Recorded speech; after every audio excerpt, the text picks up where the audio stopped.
Safety and defend our communities for law-abiding American citizens.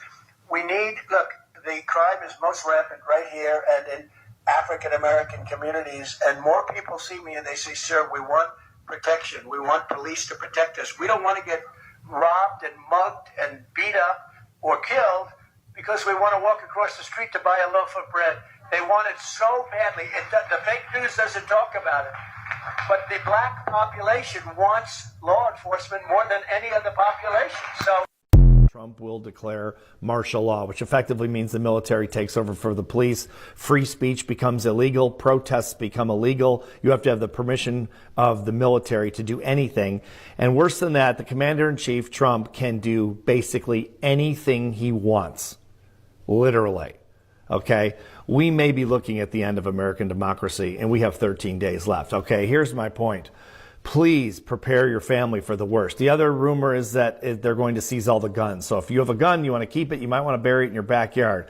Stock up on food. Please stop spending money you don't have to spend. You may need it. Okay, if he shuts everything down, you're going to need some cash. You're going to need something, okay? Please prepare your family for the worst and hope for the best. If this is just a rumor and it doesn't happen, then that's great. We're all fine. But if it does, you have 13 days to prepare. Look, when I first heard that Donald Trump suggested declaring martial law in black communities, my first reaction was, wait, is this real life in 2025? Because if that's not targeted threat, then I don't know what this is. Trump wants martial law in black neighborhoods. And my honest thought, like why? Why only in black communities? Why only in black neighborhoods?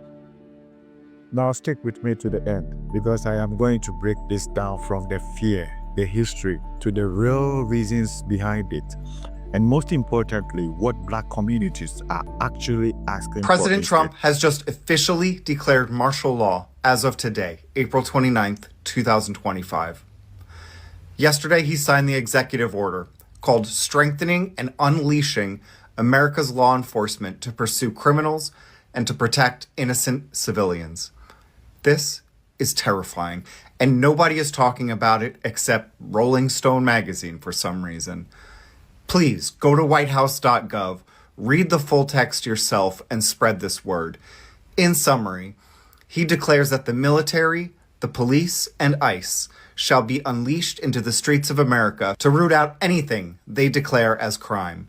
They will be shielded from any prosecution for wrongdoing of any kind. If a civil official stands in their way, they will be prosecuted as a criminal. What this means is that no warrants will be needed by anyone. If you get murdered by ICE, that's legal. If a judge or an attorney tries to prosecute them, they will be arrested themselves. This is a state called martial law. It means that the military, the police, and ICE decide the law now. We no longer have rights. As Trump and Pam Bondi have both said, speaking out is a crime. Disagreeing with the president is a crime. Safety and defend our communities for law-abiding American citizens. Look, the crime is most rampant right here and in African American communities, and more people see me and they say, sir, we want protection. We want police to protect us. We don't want to get robbed and mugged and beat up or killed because we want to walk across the street to buy a loaf of bread. They want it so badly. The fake news doesn't talk about it. But the black population wants law enforcement more than any other population. So, which black people, which black Americans told this fool that we want police protection? I want to see y'all raise y'all hand. On behalf of the black community, I would like to say, no the fuck we don't. Stop your bullshit. Get the fuck on. Stay the fuck away from us. The crime is most rampant right here and in African American communities and more. So this man had the audacity to say that crime is up in African American neighborhoods, and that is an absolute lie. Crime is actually down in African American neighborhoods because the 92%, we're in the house resting because we know exactly what the plan has been all along, to get our bodies out in the streets so y'all can start trying to unalive us. And we're not playing into your game. And so this orange thing gets up here and says that more policing is needed in our neighborhoods, that we asked for it. We did not. We don't want them in our neighborhoods because they are violent. And this is what I want to tell you, young ladies and you guys, the young men, when you're going out on job interviews and hanging out with, you know, the unmelanated, with the job interviews. Young man went on a job interview, passed, you know, the tests and all of that stuff, interviewing with an unmelanated woman, and his first assignment as a young black man, not even 30 years old, okay? A job that starts at 7 in the evening and ends at 3 a.m. in the South. Thank God that this young man had the forethought to think about the danger that he was being put in, that he was being faced with, and respectfully declined the position. No, ma'am. That is very scary for me. Getting off from work at 3 o'clock in the morning and hoping and praying I make it home, not because I may get into an accident, because of the police that are out there. You are feeding me to the wolves.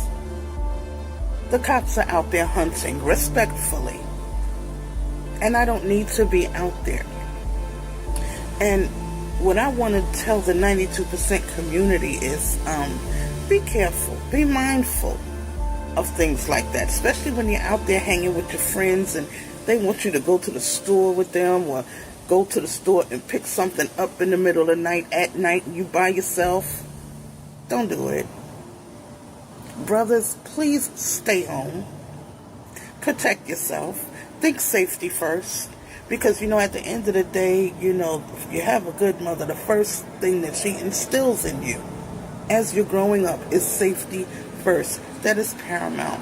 And it is more needed now than ever.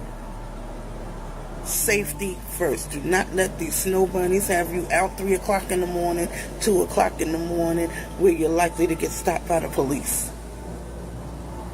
And then you go missing.